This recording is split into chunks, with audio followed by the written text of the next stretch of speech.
আসন্ন ঈদ উল আজহায় মুক্তি পেতে যাচ্ছে পরিচালক রায়হান রাফি নির্মিত মেগাস্টার শাকিব খান অভিনীত চলচ্চিত্র তাণ্ডব।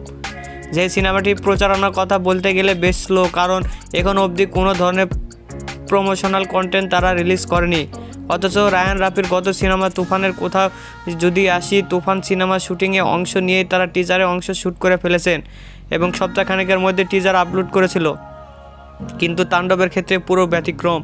এখন পর্যন্ত যেহেতু কোনো প্রমোশনাল কন্টেন্ট রিলিজ করেনি, তাই খুব করে চাওয়া উচিত এই সপ্তাহের মধ্যে অন্তত এই সিনেমার টিজার যেন রিলিজ করা হয়।